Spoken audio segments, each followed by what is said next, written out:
बिहार में जारी राजनीतिक घमासान के बीच चुनावी माहौल अपने चरम पर है और भारतीय जनता पार्टी ने राज्य में अपनी पकड़ और मजबूत करने के लिए पूरी ताकत झोंक दी है। दरभंगा से लेकर राघोपुर और सीवान तक बीजेपी के दिग्गज नेताओं ने आज कई रैलियां और रोड शो कर विपक्ष पर तीखे वार किए।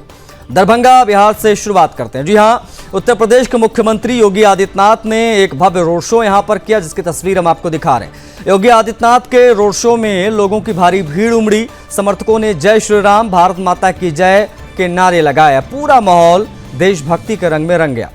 योगी आदित्यनाथ का ये रोड शो बीजेपी के लिए जनसमर्थन की ताकत को दिखाने वाला रहा। इसी दरभंगा में केंद्रीय गृह मंत्री अमित शाह ने भी एक चुनावी सभा को संबोधित किया। अमित शाह ने अपने भाषण में विपक्षी दलों पर तीखा हमला बोला। लालू और राबड़ी अपने बेटे को मुख्यमंत्री बनाना चाहते हैं, सोनिया गांधी अपने बेटे को प्रधानमंत्री बनाना चाहते हैं, लेकिन देश की जनता ने पहले ही तय कर लिया है कि ना तो लालू जी का बेटा मुख्यमंत्री बनेगा, ना ही सोनिया गांधी का बेटा प्रधानमंत्री बनेगा। अमित शाह ने कहा कि बीजेपी में परिवारवाद की नहीं, विकासवाद की राजनीति होती है और जनता परिवारवाद के बजाय देश के विकास के साथ है। अब रुख करते हैं राघोपुर का, जहां रक्षा मंत्री राजनाथ सिंह ने चुनावी सभा में जनता से सीधा संवाद किया। राजनाथ सिंह ने कहा कि जब केंद्र में कांग्रेस और राजद की यूपीए सरकार थी, तब बिहार को 10 साल में सिर्फ 2 लाख करोड़ रुपए मिले थे, जबकि बीजेपी सरकार आने के बाद बिहार के विकास के लिए 15 लाख करोड़ रुपए की सहायता दी गई। उन्होंने कहा कि कांग्रेस और आरजेडी की सरकारें विकास पर ब्रेक लगाती हैं, जबकि बीजेपी और एनडीए की सरकारें विकास को रफ्तार देती हैं।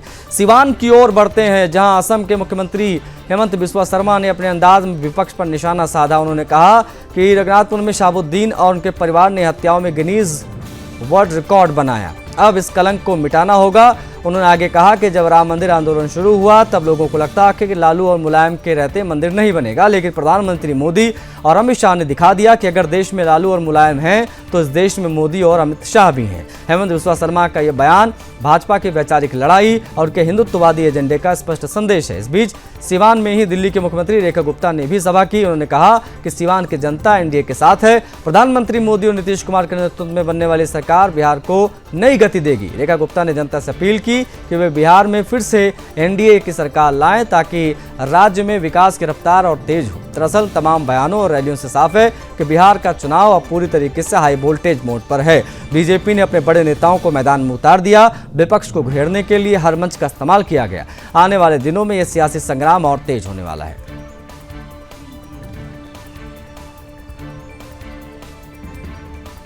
मोदी जी ने 11 साल राज किया और नीतीश बाबू ने 20 साल शासन किया।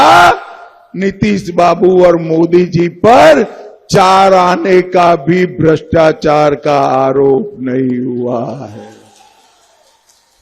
भाइयों बहनों, ये लालू राबड़ी अपने बेटे को मुख्यमंत्री बनाना चाहते हैं और सोनिया गांधी अपने बेटे को प्रधानमंत्री बनाना चाहते हैं। अब मैं दोनों को कहना चाहता हूं, लालू जी, सोनिया जी, ना आपका बेटा मुख्यमंत्री बनने वाला है, ना सोनिया जी का बेटा प्रधानमंत्री बनने वाला।